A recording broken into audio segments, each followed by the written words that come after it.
Shalom Bapak Ibu Saudara yang dikasihi Tuhan. Kita akan melanjutkan renungan kita hari ini.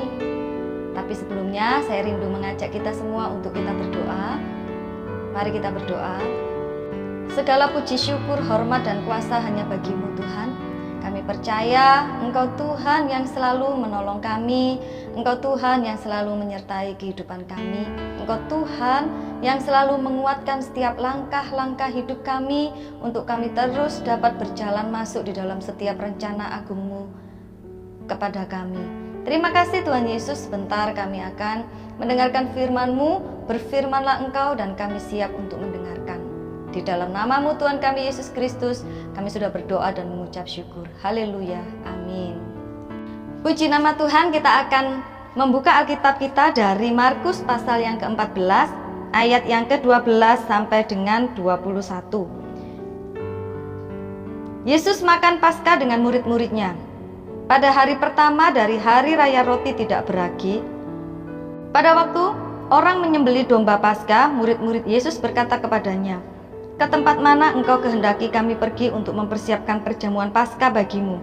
Lalu ia menyuruh dua orang muridnya dengan pesan, "Pergilah ke kota, di sana kamu akan bertemu dengan seorang yang membawa kendi berisi air.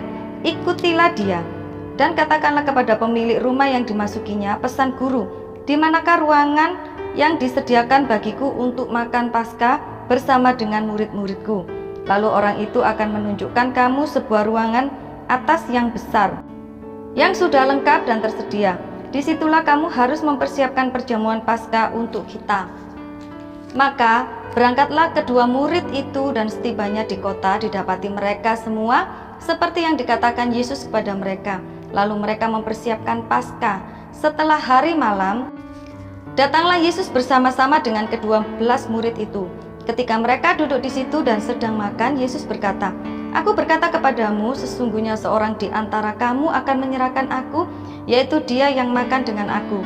Maka sedihlah hati mereka, dan seorang demi seorang berkata kepadanya, "Bukan aku ya Tuhan." Ia menjawab, "Orang itu ialah salah seorang dari kamu yang 12 ini, dia yang mencelupkan roti ke dalam satu pinggan dengan aku. Anak manusia memang akan pergi sesuai dengan yang ada tertulis tentang dia. Tetapi celakalah orang yang olehnya anak manusia itu diserahkan. Adalah lebih baik bagi orang itu sekiranya ia tidak dilahirkan." Puji nama Tuhan. Bapak Ibu Saudara yang dikasihi Tuhan, dari nats ini kita melihat kisah bagaimana Yudas mengkhianati Tuhan Yesus. Pernah tidak di dalam pikiran kita terlintas, kenapa ya Tuhan Yesus ini membiarkan Yudas mengkhianati dirinya? Kita tahu Tuhan itu Tuhan yang tahu segalanya. Sudah tahu Yudas akan terjatuh, tetapi kenapa seolah-olah Tuhan itu membiarkan Yudas terjatuh atau membiarkan Yudas celaka? Bapak Ibu Saudara yang dikasihi Tuhan, ketika kita memiliki pemikiran ini, mari kita stop. Sejatinya Tuhan itu tidak pernah atau tidak menginginkan untuk Yudas jatuh ke dalam dosa atau celaka. Tetapi kita harus ingat satu hal, setiap manusia diberi oleh Tuhan suatu kehendak bebas, termasuk Yudas. Yudas diberikan Tuhan kehendak bebas. Dia bebas untuk memilih, untuk memutuskan. Tetapi sayang, keputusan yang diambil Yudas adalah keputusan yang salah, yang pada akhirnya akan mencelakai dirinya sendiri. Yudas memutuskan untuk menjual Tuhan. Dia memutuskan untuk menyerahkan Tuhan Yesus kepada orang-orang yang akan mencelakainya. Jadi Bapak Ibu Saudara yang dikasihi Tuhan, salah jika kita berpikir kenapa ya Tuhan membiarkan Yudas begitu saja. Sekali lagi, Tuhan tidak ingin setiap kita orang yang percaya kepadanya jatuh ke dalam dosa atau mengalami celaka. Tetapi kalau itu terjadi kepada diri kita, karena kita salah memutuskan. Dari nats ini, kita mau belajar dari kehidupan yang dialami Yudas. Sosok Yudas ini kita bisa belajar dua hal. Yang pertama, Tuhan tidak menginginkan seseorang itu menjadi celaka. Seseorang yang celaka atau jatuh di dalam dosa, sekali lagi bukan keinginan Tuhan, tetapi karena kehendak bebas yang ada di dalam diri orang itu sendiri. Ketika dia memutuskan suatu keputusan yang salah tanpa melibatkan Tuhan, dan keputusan itu hanya didasari dari perasaannya, dari hatinya, maka orang yang seperti ini dia harus berhati-hati. Kalau hidup kita tidak pernah melibatkan Tuhan, bisa-bisa kita akan terjatuh. Bapak Ibu Saudara yang dikasihi Tuhan, kalau sesuatu yang tidak enak terjadi atas hidup kita tidak boleh langsung menyalahkan Tuhan. Kenapa?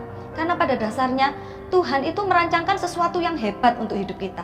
Tuhan itu merancangkan sesuatu yang sangat baik di dalam diri kita.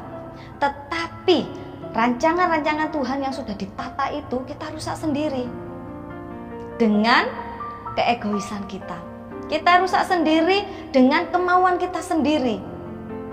Saya memiliki suatu gambaran seperti ini. Seorang pelukis, dia memberikan suatu lukisan, tetapi hanya gambaran dasar. Jadi warna-warna yang indah di atas kanvas itu diberi suatu warna yang indah, belum terlukiskan, tetapi baru berupa warna sebagai dasar dari lukisan pelukis ini. Dan ketika lukisan ini jatuh ke tangan yang tidak tepat, orang yang diberi lukisan yang hanya berupa warna-warna yang indah, kalau dia tidak tahu apa yang dimaksud dari sang pemilik lukisan, dia akan mencoret-coret lukisan itu semaunya. Pada akhirnya warna dasar yang sangat indah itu akan menjadi rusak. Itu gambaran hidup kita. Tuhan merancangkan sesuatu yang hebat atas hidup kita. Tuhan merancangkan suatu rencana yang sangat indah di dalam hidup kita. Diberi warna-warna yang penuh dengan keindahan. Semua yang terbaik Tuhan berikan atas hidup kita. Tetapi sekali lagi, karena manusia itu juga diberi kehendak bebas oleh Tuhan, manusia juga bebas untuk memutuskan apakah warna-warna yang sudah diberikan Tuhan untuk kita, mau kita beri noda warna hitam, merah, hijau, biru, sampai akhirnya warna-warna itu tidak lagi menjadi indah dan semua rusak berantakan. Kalau sudah rusak, tinggal menyalahkan Tuhan. Ngapain Tuhan berikan saya seperti ini tanpa ada lukisan, hanya warna dan warna. Itulah gambaran hidup kita. Pada awalnya Tuhan sudah merancangkan sesuatu yang hebat dalam hidup kita. Tetapi dengan rasa egois kita sendiri yang merusak rancangan-rancangan Tuhan dalam hidup kita. Tetapi apakah rancangan yang sudah rusak itu tidak bisa dipulihkan oleh Tuhan? Rancangan yang sudah rusak oleh karena kita sendiri, Tuhan tetap bisa memulihkan karena Dia adalah Tuhan yang luar biasa. Tuhan bisa menjadikan noda yang hitam, yang biru, dan warna-warna lain menjadi suatu lukisan yang indah. Tuhan akan menjadikan sesuatu yang rusak itu dapat pulih kembali, asalkan yang pertama, introspeksi diri. Ketika kita sudah sadar bahwa kita terlalu jauh melangkah sehingga kita tidak lagi menghidupi setiap rancangan-rancangan Tuhan, tetapi kita menjauhi rancangan-rancangan Tuhan. Kalau kita sudah tahu seperti itu, hal yang harus kita lakukan yang pertama adalah kembali kepada Tuhan. Akui semua kesalahan kita dan kita mau memutuskan untuk bertobat. Bapak Ibu Saudara yang dikasihi Tuhan, sebenarnya ketika Yudas sudah memutuskan untuk melakukan sesuatu yang jahat kepada Tuhan, Tuhan itu sudah memperingatkan Yudas, tetapi Yudas tidak mau tahu. Dan dia memutuskan untuk tetap jatuh di dalam dosa. Begitu juga dengan hidup kita. Kita sudah tahu Tuhan tidak pernah merancangkan sesuatu yang celaka atas hidup kita, tetapi Tuhan selalu merancangkan sesuatu yang terbaik di dalam hidup kita.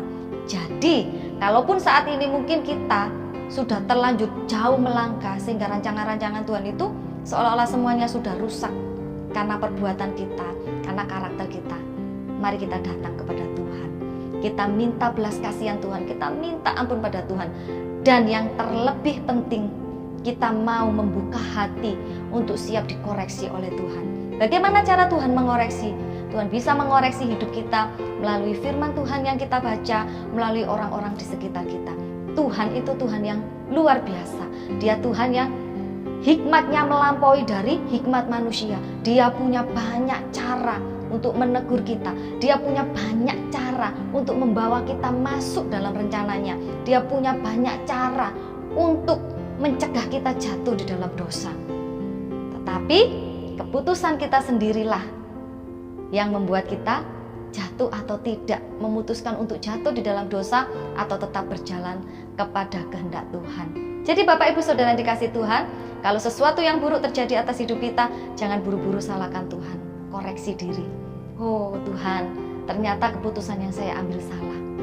Kalau kita sudah tahu seperti itu, segera buka hati, bertobat, dan mulai hidup baru bersama dengan Tuhan. Itu yang pertama tadi. Tuhan tidak pernah merancangkan kecelakaan atau celaka dalam hidup kita. Tetapi Tuhan selalu merancangkan rancangan yang terbaik atas hidup kita. Yang kedua, dari nats ini kita juga belajar Tuhan Yesus yang kita sembah, Dia adalah Tuhan yang Maha Tahu. Kalau kita perhatikan ayat yang ke-18 dan 20, kita baca dulu ayat yang ke-18. Ketika mereka duduk di situ dan sedang makan, Yesus berkata, "Aku berkata kepadamu, sesungguhnya seorang di antara kamu akan menyerahkan aku, yaitu dia yang makan dengan aku." Jadi di sini Tuhan tahu bahwa nantinya Yudas akan menyerahkan dia. Dan kita lihat ayat yang ke-20. Ia menjawab, "Orang itu ialah salah seorang dari kamu yang 12 ini. Dia yang mencelupkan roti ke dalam satu pinggan dengan aku." Jadi Bapak Ibu Saudara dikasih Tuhan, kalau kita baca ayat ini kita bisa melihat bahwa Dia, Tuhan yang kita sembah yaitu Tuhan Yesus, Dia adalah Tuhan yang Maha Tahu. Makanya sebelum Yudas jatuh sebenarnya sudah diperingatkan oleh Tuhan. Tetapi Yudas tidak mau tahu dengan peringatan Tuhan. Dia tetap kokoh dengan pendiriannya, yaitu menjual Tuhan Yesus dan mencelakai Tuhan Yesus. Bapak Ibu Saudara yang dikasihi Tuhan, tidak ada sesuatu apapun yang bisa tersembunyi di hadapan Tuhan. Baik itu dosa, entah itu dosa masa lalu, tidak ada yang bisa kita sembunyikan di hadapan Tuhan. Mungkin kita bisa menyembunyikan dosa masa lalu dengan sesama kita, tetapi tidak dengan Tuhan. Begitu juga dengan pergumulan kita. Ketika kita menghadapi kesulitan, mungkin kita bisa tersenyum dengan orang-orang di sekitar kita, tetapi di hadapan Tuhan, kita tidak akan bisa menyembunyikan betapa hancur hati kita.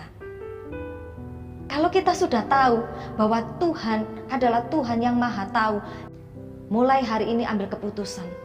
Jangan pernah khawatir tentang banyak hal. Kalau kita sudah tahu, saya sudah jatuh Tuhan, kembali kepada Tuhan. Tuhan menilik hati kita. Orang yang serius, orang yang sungguh-sungguh mengambil komitmen untuk bertobat, Tuhan tahu segalanya. Kalau kita serius di hadapan Tuhan, kita mau hidup baru dengan Tuhan, kita mau hidup baru sesuai dengan apa yang Tuhan mau, maka itu akan terjadi atas hidup kita.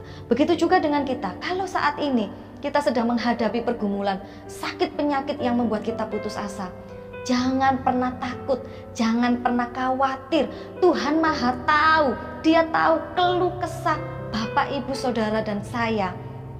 Datang kepada Tuhan itu adalah keputusan yang terbaik, itu adalah keputusan yang tepat. Sekali lagi, jangan takut. Setiap rancangan Tuhan adalah rancangan yang terbaik. Jadi dua hal itu yang bisa kita pelajari dari sosok Yudas, dari nats ini. Yang pertama, Tuhan tidak menginginkan setiap orang itu celaka. Tetapi kalaupun orang itu celaka, itu bukan karena kemauan Tuhan, tetapi kehendak bebas.